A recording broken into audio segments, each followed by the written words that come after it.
This is Prayerline, your weekly inspiration to help you pray for student movements around the world. Closed borders and renewed connections through alumni.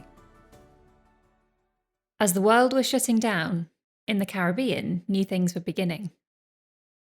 Bruce Fletcher and Francis Warner, two former leaders of IVCF in Trinidad and Tobago, were hatching a plan. Although the pandemic was just beginning, and the Caribbean islands were closing their borders, Bruce and Francis saw a chance to remake some connections, reassembling those who were in IVCF alongside them. If there's one thing that should never be underestimated, it's a WhatsApp group.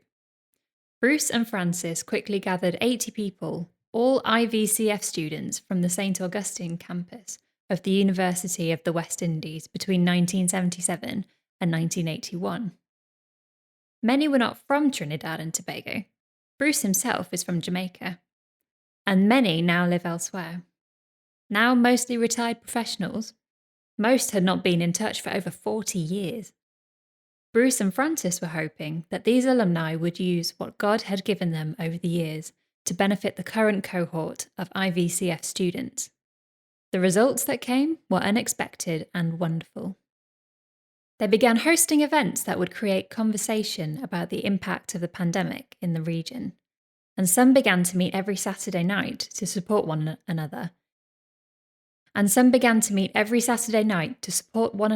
prayer and intercede for current IVCF students.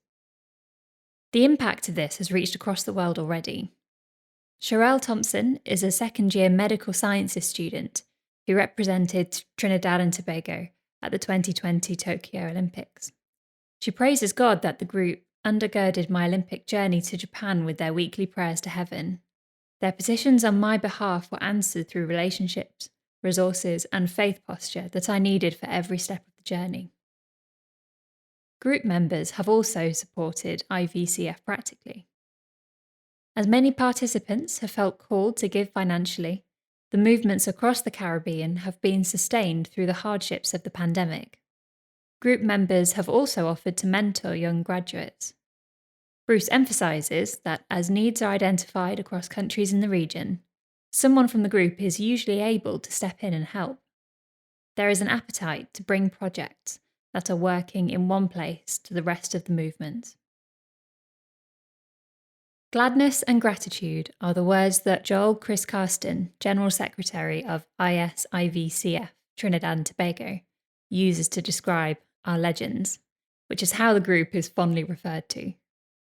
He says that the financial support of individuals in the group was vital in helping ensure the financial stability throughout the fallout period of the pandemic. But where could this go in the future? There are almost 15,000 alumni of IVCF, which was founded in 1956. The Legends have also been discussing with Regional Secretary Mark Pulver how other Caribbean alumni could be better connected, even those now living around the world. They are excited about what this could lead to in the Caribbean and beyond.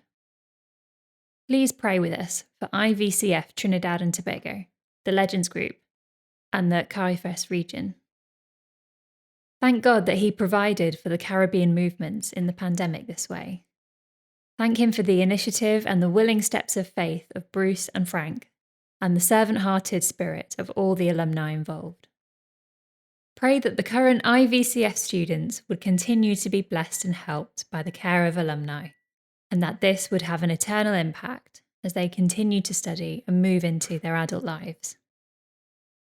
Pray also for the future development of alumni networks in the Caribbean and beyond, that God would use alumni to encourage, strengthen, and bless student movements all over the world.